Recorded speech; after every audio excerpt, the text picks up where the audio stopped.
Good evening, welcome to a Sunday night's menu.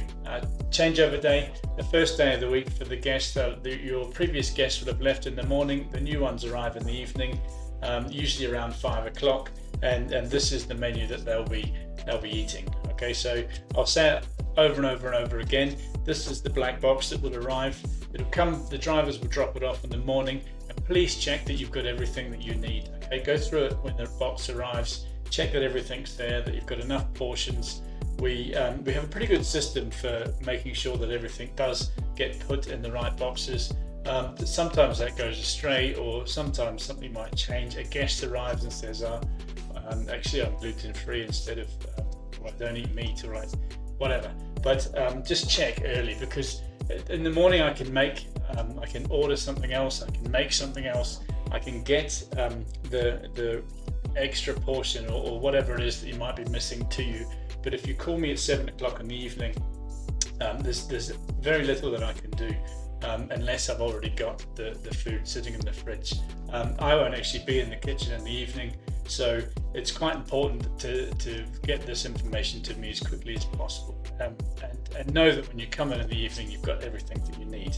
Okay, so first things first, I want to start thinking about the canapé to get that ready for 7:30. Assuming that 7:30 is when the canapés are, and 8 o'clock is dinner. That's usually when we have most guests aim for dinner, but it's completely their choice. Okay, so if they want to have dinner later or earlier, then you need to ask them and check that what time they want it. But usually, as general rule, canapés are 7:30, and everybody sits for dinner at 8 o'clock.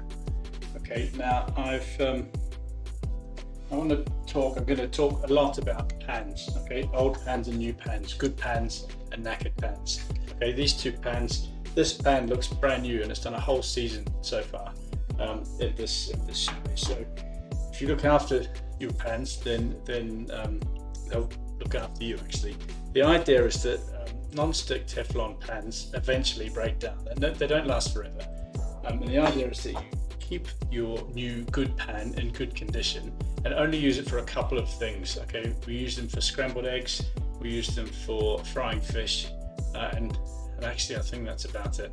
If you turn it up, high heat is what kills Teflon. Okay, so if you use your Teflon pan for frying the chicken, which is something that's probably not going to stick anyway, then the likelihood of the pan deteriorating very quickly is it's likely to happen, and that means that every time you make scrambled eggs every morning, it's a bit of a nightmare. Okay, so I'm going to keep coming back to this: the old pan and the good pan. Okay, so for example, frying, we don't really deep fry in the chalets. We sort of fairly small amount of oil and shallow fry things like the croquettes that I'll do in a minute. But this is something for the old pan. Okay, if you deep fry, if you fry in your good pan, then when you come to the fish night and you want to fry the fish, it's going to stick. The same with your scrambled eggs. Okay, so something that I'm going to talk about over and over again, you're going to get sick of hearing about it, is hot food. Okay, you can't believe how quickly food can go cold as you're plating it up and as it's served.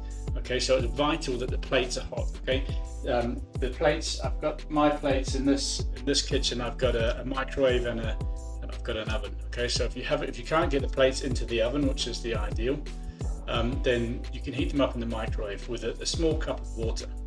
Okay, now if you've got two ovens, most of the time you can put the stack of plates in when you come in at 6:30. Come in, put the plates in, put the oven on 50 degrees, and just leave them all in there. The starter plates, the main plates, anything that's going to have hot food on it has to go on a hot plate. And if you set the oven at 50 or 60 degrees and they just sit there, the whole stack will get hot right through to the middle. If you put a stack of 10 plates into an oven at 200 degrees, the outside rim will get incredibly hot, so you won't be able to pick it up. You'll think it's hot, the inside is cold. And it's not just that cold plates don't keep the food warm longer, they actually suck the heat out of the food. Okay, so you've got a hot piece of food, you've got a cold plate, and once they touch, they find their equilibrium temperature. Okay, which means that within literally 30 seconds the food will be cold and the plate will be warm.